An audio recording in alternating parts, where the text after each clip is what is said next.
Airport security refers to the techniques and methods used in an attempt to protect passengers, staff, and planes which use the terminals from accidental or malicious harm and other threats. As critical as it is, it must also be reviewed from time to time.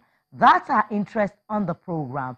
Plus, a member of the Aviation Roundtable asked aviation unions to shift the third in the Union and Muritala Mohammed Airport 2 rift. That's our sneak preview. Welcome to Aviation This Week on Channels Television. I'm Bukola Joe Oketumbi.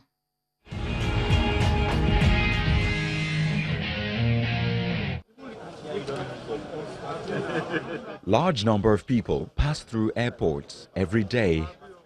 This presents potential targets for terrorism and other forms of crime because of the number of people located in one place. Airport security attempts to prevent any threat or potentially dangerous situations from arising or entering the country.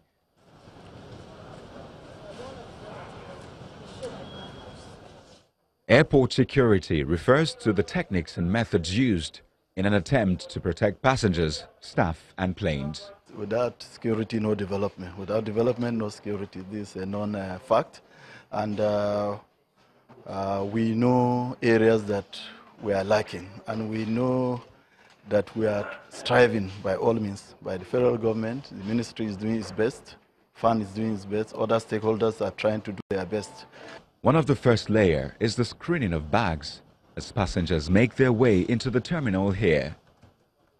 Nigeria boasts of 22 airports operated by the Federal Airport Authority of Nigeria, and the Murtala Mohammed Airport 2 is operated privately with security as main priority.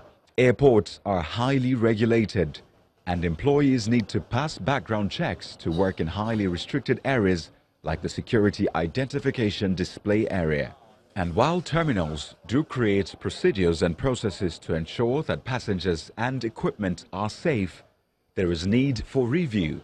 And so here at the International Airport in Lagos, an airport excellence team comes calling. Top officials of the airport authority share their expectation.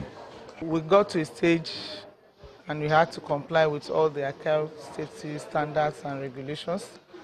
And we tried as much as possible to maintain all that we were able to achieve so that compliance is being maintained and we're still being compliant. So when we are compliant, we don't have any problem.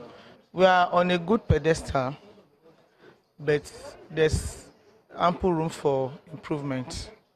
There's ample room for improvement. And with this audit now, or with this exercise now, so many other things might be thrown up, and then we'll now try as much as possible to address them.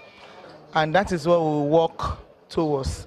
I know aviation security is growing every day. And so to get the best practices, you have to do self-audit. Outsiders have to audit you so that you know where you stand.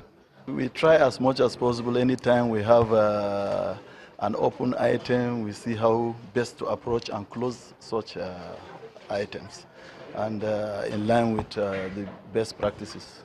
No matter the size, airports are responsible for the security of all workers who are employed within their walls on the tarmac and grounds.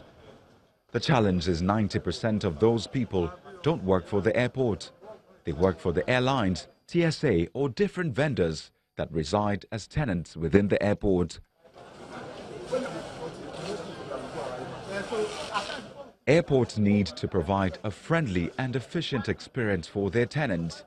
They need to ensure that different employees' identities are properly vetted. I think we should enhance the on-duty card procedures. I think it should be linked to people's BVN or something. I think it should be something that is very like issuing a national identity card or passport. It should be linked to that kind of thing because it's of a national security issue. And managed throughout their life cycle.